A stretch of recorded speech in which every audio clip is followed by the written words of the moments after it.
Bismillahirrahmanirrahim. Assalamualaikum warahmatullahi wabarakatuh. Bertemu lagi dengan saya Resti Ramawati. Kali ini kita akan membahas satu buah hadis tentang adab ketika menguap. An Abi Hurairah radhiyallahu anhu, dari Abu Hurairah radhiyallahu anhu, anin Nabi sallallahu alaihi wasallam, dari Rasulullah sallallahu alaihi wasallam, qala, ia bersabda, at-tatha'ubu minasyaitan, menguap itu dari setan. Fa idza tatha'aba ahadukum, apabila salah seorang dari kalian, falyarudduhu mastata'ah, hendaknya ia menahan semampunya. Takhrij hadis ini itu diriwayatkan oleh Imam Al-Bukhari pada kitab Bad'al Khalq, bab ke-11 hadis nomor 3115, dan diriwayatkan oleh Imam Muslim pada kitab Az-Zuhud wa Ar-Raqai, bab ke-10 hadis nomor 7682. Penjelasan hadis tersebut yaitu adalah anjuran untuk beradab dalam segala urusan gitu, termasuk dalam hal-hal kecil seperti menguap. Terkadang kita sering ngeliat kan banyak muslimah, banyak muslim yang kalau misalnya menguap gitu langsung kayak terbuka lebar tanpa ditutup-tutupi. Sedangkan kalau kita melihat dari hadis yang saya sebutkan tadi, bahwa hendaknya dia menahan semampunya. Jadi kalau misalnya kita mau menguap itu, kita tahan semampu kita untuk tidak menguap gitu. Dan ada adab-adab ketika menguap, yang salah satunya adalah menahan mulut semaksimal mungkin agar tidak terbuka. Jadi kalau misalnya saya pribadi kalau misalnya menguap itu tidak dengan menutupi mulut, tetapi berusaha untuk ditutup. Jadi kalau pas nguap jadi kayak gitu. Jadi emang lebih aneh, tapi karena itu saya mencoba untuk tidak mengeluarkan nguap yang harusnya terjadi ya gitu. Jika tidak mampu menahan mulut agar tidak terbuka, tutuplah dengan tangan. Rasulullah Shallallahu Alaihi Wasallam bersabda, jika salah seorang dari kalian menguap, maka tahanlah dengan meletakkan atau menutupkan tangannya ke mulutnya, karena sesungguhnya setan bisa masuk bila tidak ditutup. Hadis riwayat Muslim. Jadi ketika kita menguap dan tangan kita tidak menutupinya atau kita tidak mencoba menahan kita menguap membuka mulut tadi, maka setan-setan itu bisa masuk. Jadi ibaratnya kalau kita nguap gitu, itu tuh tarikannya bisa memasukkan setan ke dalam situ. Jadi jangan sampai ya. Selanjutnya, adab selanjutnya yaitu jangan sampai mengeluarkan suara hah atau yang semisalnya. Mengenai hal ini, Rasulullah Shallallahu Alaihi Wasallam bersabda, jika salah seorang di antara kalian menguap, maka tahanlah semaksimal mungkin dan janganlah bersuara ha ha gitu. Ini hadis dari hadis riwayat Abu Daud dan At-Tirmidzi. Jadi kita dari hadis-hadis sebelumnya itu kita disuruh untuk menahan nguap kita gitu. Kalau misalnya kita tidak mampu menahan, kita tutup gitu supaya setan-setan tidak masuk. Tetapi kadang kita juga suka melihat atau mendengar gitu ya, nguap tapi sampai kayak gitu, dan itu amat perbuatan yang amat tercela gitu. Jadi karena kita lihat penjelasan selanjutnya, karena Allah membenci perbuatan menguap dan menyukai bersin. Terdapat beberapa sebab Allah tidak menyukai menguap itu, ada di hadis riwayat Al-Bukhari dan Muslim.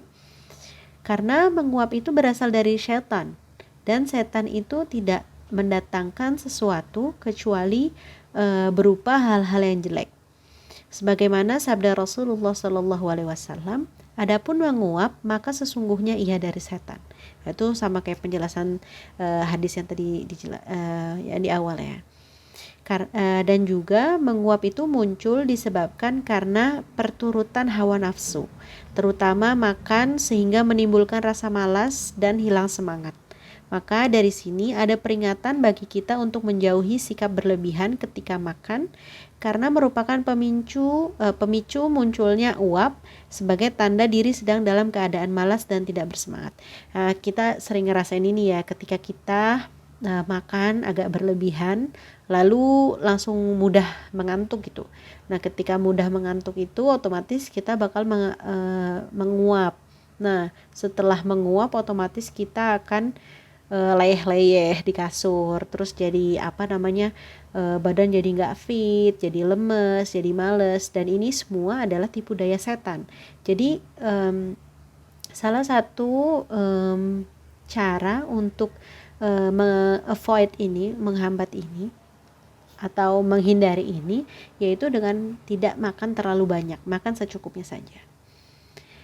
Imam Nawawi berkata, sebab penisbatan menguap kepada setan adalah karena ia senang mengajak kepada perkara syahwat, hal yang menyenangkan. Syahwat ini hal yang menyenangkan. Menguap akan menyebabkan berat badan naik dan rasa kenyang yang berlebihan, sehingga menyebabkan seorang banyak istirahat dan bermalas-malasan. Maka maksud hadis ini adalah menghindari sebab-sebab menguap, yaitu berlebih-lebihan dalam makan.